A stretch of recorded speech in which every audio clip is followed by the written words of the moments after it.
Hello, folks. This story was sent to me by a subscriber and is intended for educational purposes only. I do not glorify substances of any kind. Like, subscribe, and let me know your experiences in the comments. Thank you for watching. 110 mg Salvia Divinorum.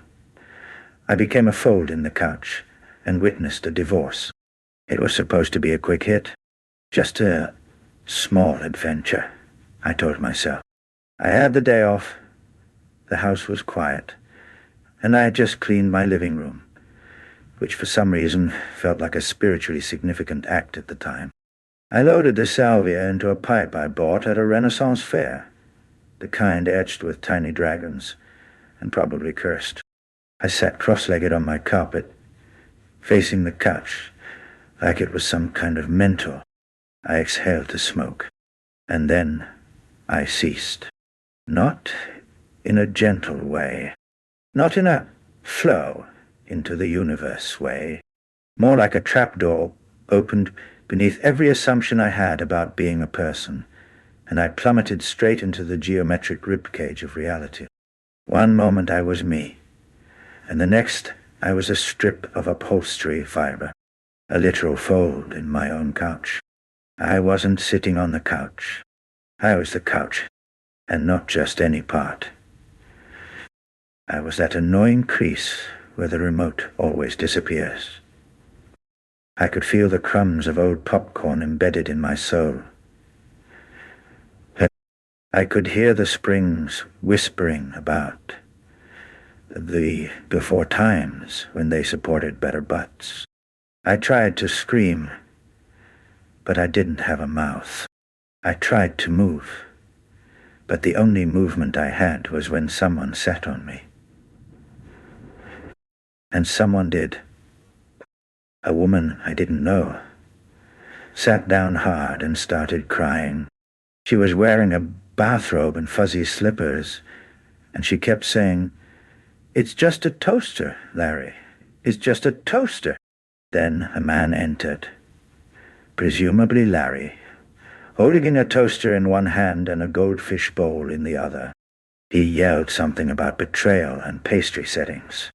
They argued for what felt like hours. I, the couch fold, absorbed every word like an unwilling therapist. I learned too much.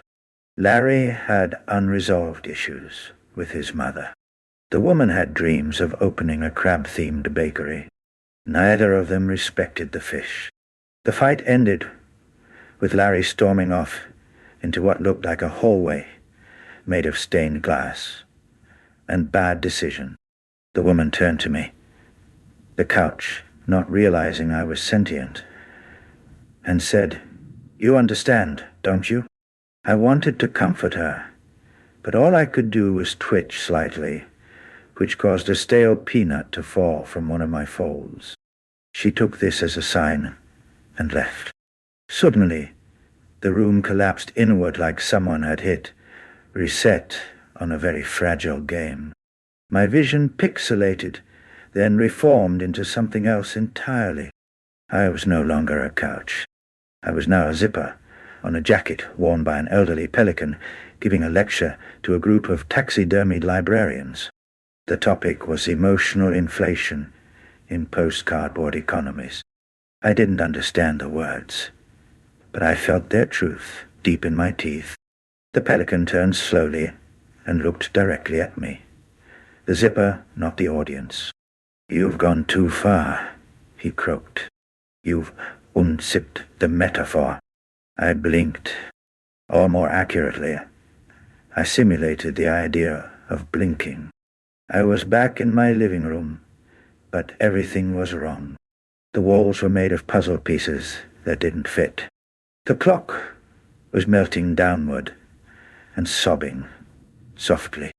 My cat walked by wearing a monocle and muttering about property taxes. I tried to stand, but realized my legs were arguing about which direction was real. I compromised and slithered sideways toward the kitchen. The kitchen had been replaced by a desert. A refrigerator sat in the sand, like an ancient temple.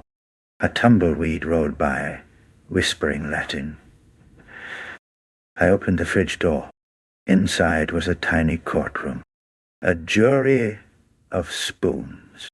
A judge made of ham. My childhood goldfish on the witness stand.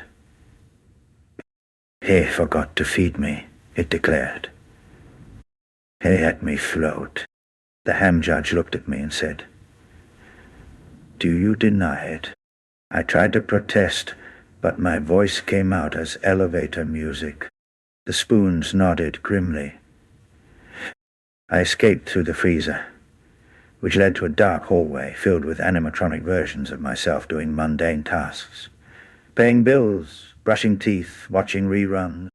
I realized with dread that these were my potential lives, looping endlessly. One version of me noticed I was watching and whispered, "This is what happens when you ignore your taxes." I didn't know if it was a threat or a prophecy.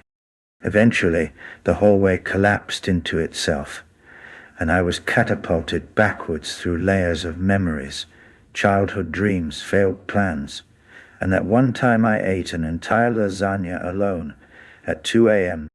I landed hard.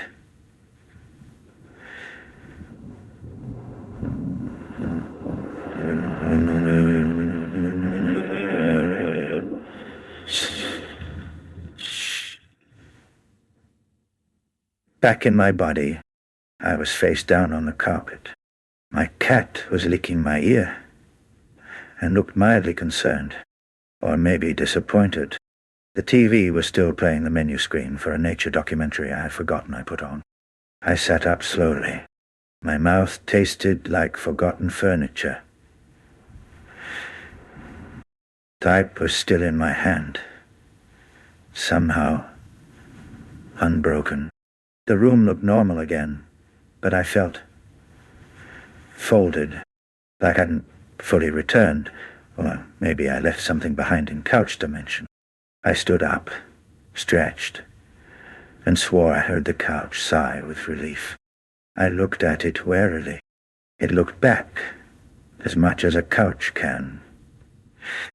We both understood something unspoken. I haven't used Salvia since.